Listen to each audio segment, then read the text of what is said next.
Advocate Mehul બોગરાને દોડાવીને માર્યા તેવું ઘણા માધ્યમો ચલાવી રહ્યા છે. મેં વિડીયોઝમાં જોયું તો મેં જાણવાનો પ્રયાસ કર્યો કે એકચ્યુઅલમાં થયું શું હતું, આખી ઘટના શું બની હતી.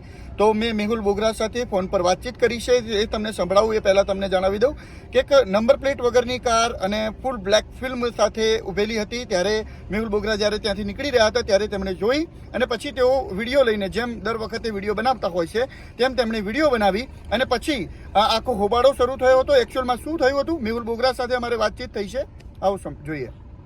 કલરની અને નંબર પ્લેટ વગરની ગાડી હતી અને પછી ક્યાં જઈ રહ્યા હતા, શું આખી ઘટના શું બની હતી?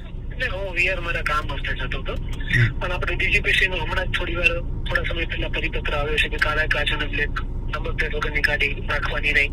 તો એમ તકત મેં પુના પાટિયા એક્ઝિટ ટ્રાફિક સર્કલ ઓફિસની બાજુમાં બ્લેક કાચ વાળી નંબર પ્લેટ વગરની ગાડી છે.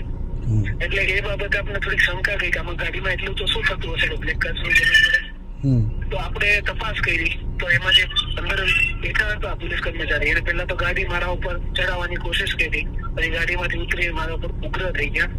આપણે કંટ્રોલ રૂમમાં 100 નંબર પર ટ્રાફિક ડિસિપ્લિન બધાને ફોન કર્યા, કોઈ રિસીવ ના કર્યો.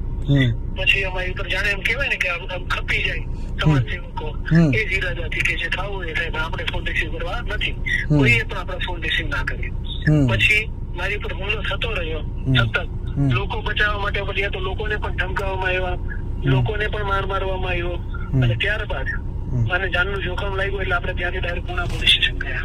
પુણા પોલીસ સ્ટેશન પર ફરિયાદ લખવામાં ગલ્લા કરવામાં આવ્યો અને આ અગાઉ જયારે મારી ઉપર હુમલો થયો કેમ ક્રોસ એફઆઈઆર થઈ એમ ફરી વાર મારી પર ક્રોસ એફઆઈઆર કરવાની પૂરી તૈયારી દર્શાવી.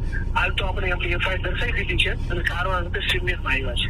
અચ્છા, તમારી એફઆઈઆર લઈ લીધી પોલીસે? હા, આપણી એફઆઈઆર થઈ ગઈ છે. બરાબર. સામેવાળા વ્યક્તિએ પણ એફઆઈઆર કરી છે? હા, એ ટાઈપ કરતા હતા એટલે આપણને જાણકારી નથી કે એફઆઈઆર થઈ ગઈ કે બાકી છે.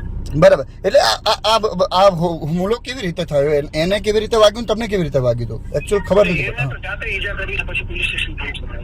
અચ્છા, એવું છે. બરાબર. આ ટોળું ભેગું થયું હતું એમાં કઈ વાગી ગયું એવું હતું? નહીં, ટોળાએ કોઈ કઈ કર્યું નથી, એટલે કોઈ હિંમત નથી કે પોલીસને આંગળી બતાવી શકે.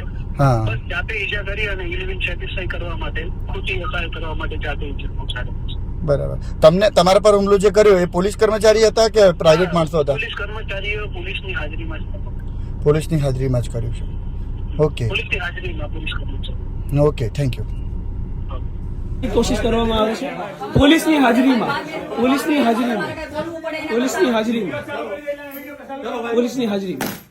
એક મિનિટ હો. હલો, અત્યારે છું પુણા પોલીસ સ્ટેશનની અંદર અને પુણા પોલીસ સ્ટેશનની અંદર મને સીધી ધમકીઓ આપવામાં આવે છે. સીધી ધમકીઓ આપવામાં આવે છે. ઓકે, મને બંધ કરવાની વાત થાય છે અને પોલીસ સ્ટેશનમાં અમે બંધ થઈ રહ્યા છે. મારો ગુનો શું છે જણાવો મને બંધ કરવાનું તમે કીધું પોલીસ સ્ટેશનમાં